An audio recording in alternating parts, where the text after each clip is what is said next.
il drone perfetto per chi lo vende. Sì ragazzi, lo so, è un titolo un tantinello provocatorio, ma ci arriveremo tra un istante e capirete di cosa sto parlando. Premessa, io al momento non ho ancora acquistato il DJI Mini 3, lo farò e ve lo porterò in recensione qui sul canale appena potrò. Costa pur sempre 600 euro, non sono bruscolini e al momento ho altre priorità. Detto questo, da alcune ore sono venute fuori su YouTube le prime recensioni in anteprima e già questo è un controsenso. Comunque ne ho viste un paio, giusto per farmi un'idea sulle potenzialità, sulle novità apportate da questo nuovo DJI Mini 3 e amici sono rimasto davvero senza parole. Per spiegarvelo al meglio però facciamo un salto indietro a qualche mese fa, quando sul mercato arrivava questo gioiellino, il DJI Mini 3 Pro, un drone sotto i 250 grammi che andava ad esaudire i nostri due principali desideri. Perché? Pensiamoci bene, fino al giorno prima della presentazione ufficiale del DJI Mini 3 Pro, quali erano le caratteristiche che tutti noi appassionati di droni chiedevamo a gran voce a DJI? Beh, erano principalmente due. Primo, i sensori anticollisione, utili per la sicurezza non solo durante il volo attivo, ma anche in fase di ritorno a casa autonomo del drone, che riesce così ad evitare qualsiasi ostacolo. Quindi tanta roba e super richiesti. E secondo, Active Track, Follow Me, il nostro drone in grado di seguirci autonomamente.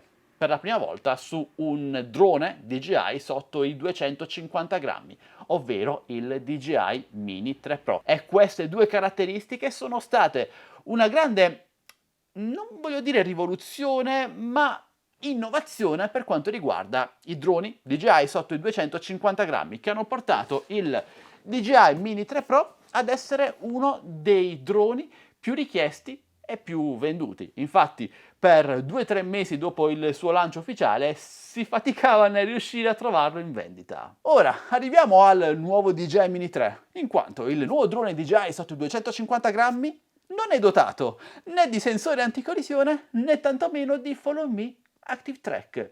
Un passo indietro rispetto al DJI Mini 3 Pro. È sostanzialmente un DJI Mini 2 con un sensore fotografico migliore, quindi io lo definirei più un DJI Mini 2 Pro invece che un DJI Mini 3 base. Eppure il DJI Mini 3 viene venduto nella sua versione base al prezzo del DJI Mini 2 Combo, che è di quasi 600 euro. Secondo me è follia, poi sono pareri personali. Ma non è tanto questo il motivo del video, ragazzi, perché torniamo alle recensioni in anteprima. I sensori anticollisione non ci sono, il Follow Me Active Track non c'è, e nelle recensioni che ho visto ho udito delle frasi del tipo: queste due caratteristiche sono inutili, non servono più di tanto, possiamo farne a meno. Dopo che per tipo 3 anni le abbiamo chiesti tutti in massa a DJI, non si possono dire cose del genere.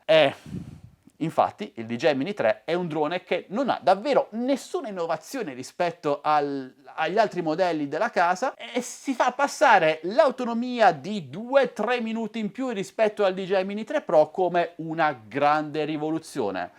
In realtà, ragazzi, non lo è affatto. Far passare 2 minuti in più come grande rivoluzione, superiore addirittura ai sensori anticollisione e Active Track implementati sul DJI Mini 3 Pro, sinceramente non lo posso proprio ascoltare. Ora, io mi metto nei panni di questi recensori che magari hanno ricevuto un prodotto così importante da un'azienda big e cercano di trovare in tutti i modi possibili un punto positivo da enfatizzare durante la loro recensione. E se il punto di maggiore importanza trovato per il DJI Mini 3 è l'autonomia di 2 minuti superiore agli altri modelli, beh, significa che davvero questo nuovo drone DJI è davvero pochissima roba. Secondo me è il drone DJI con meno senso in assoluto da quando io seguo i droni DJI, appunto. Dopo l'ottimo DJI Mini 3 Pro, questo è un bel, grandissimo salto, balzo indietro. carpiato in avvitamento. Vabbè ragazzi, questo è tutto, volevo solo condividere con voi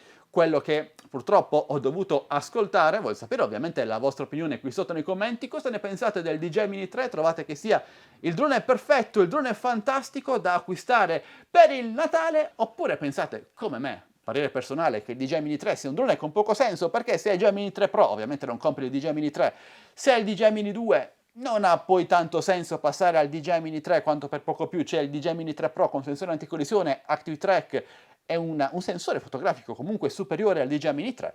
Vabbè, parliamone insieme qui sotto nei commenti, dite la vostra con un commento, aiutatemi a far crescere questo contatore arrivato a 86.800 iscritti iscrivendovi al canale. Grazie a tutti, vi saluto e vi do appuntamento al mio prossimo video, sempre che voi vogliate, sempre qui su Addicted to Tech. Alla prossima e mi raccomando, cari recensori in anteprima, cercate di trovare anche i punti negativi nei prodotti che recensite, che siano droni o qualsiasi altra cosa. Va bene? Vabbè, ciao belli!